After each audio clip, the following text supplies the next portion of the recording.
हाय मैं रवि रवि के बिंदास बोल में आपका स्वागत है। अभी अभी थोड़ी देर पहले जबरदस्त भूकंप आया है नैनीताल जिले में और इसका केंद्र नेपाल बताया गया है और 2 महीने के भीतर भीतर ये दूसरा खतरनाक भूकंप दिखा गया है। क्या भविष्य के ये खतरे का एक अंदेशा बताया जा रहा है? आपकी क्या टिप्पणी है? आपके इलाके में ये भूकंप आया कितनी देर तक रहा? टिप्पणी बॉक्स में जरूर दीजिए। रवि के बिंदास बोल में आप लाइव देख रहे हैं और ये भूकंप रामनगर में भी अलग अलग क्षेत्रों में महसूस किया गया है और साथ में हल्द्वानी में भी जबरदस्त भूकंप, पिथौरागढ़ में भी जबरदस्त भूकंप, तो कुमाऊं मंडल के कई जिलों में यह भूकंप महसूस किया गया है।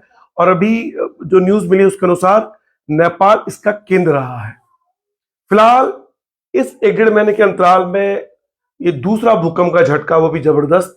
आखिर क्या कहता है ये? तो अगर आप लोगों के इलाके में भूकंप आया, कितनी देर तक आपने महसूस किया? हालांकि जो ग्राउंड फ्लोर में थे उतना उन्होंने महसूस नहीं किया, लेकिन जो टॉप फ्लोर में थे उन्होंने इसे बहुत तगड़ा महसूस किया और खिड़की और दरवाजे और पंखे जो है बहुत देर तक और बहुत जोर से हिले हैं। क्या आपके इलाके में भी ये झटका महसूस किया गया है?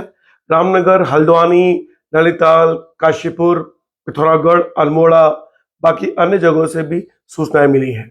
फिलहाल दिल्ली में इसके झटके महसूस किए या नहीं किए अभी तक सूचना नहीं मिली। 11:32-33 के आसपास ये भूकंप आया था और सेकंड के कुछ हिस्से तक ये भूकंप था, उतना तगड़ा ये नहीं था। फिलहाल अगर आपके इलाके में भूकंप बहुत तगड़ा महसूस किया गया हो तो टिप्पणी बॉक्स में जोड़ दीजिएगा। भविष्य में सचेत रहने की आवश्यकता है क्योंकि रात के समय ऐसा भूकंप 91-92 में देखा गया था, जब उत्तरकाशी में बहुत तहलका मचाया था उस भूकंप ने और कई जानें गई थी, कई जान माल का नुकसान हुआ था। और इस बार उन इलाकों में भी, यानी पहाड़ के इलाकों में, इस भूकंप का असर ज्यादा देखा गया है। क्या आप लोगों ने इस भूकंप को महसूस किया करीब से? अगर किया है तो टिप्पणी बॉक्स में जरूर दीजिएगा।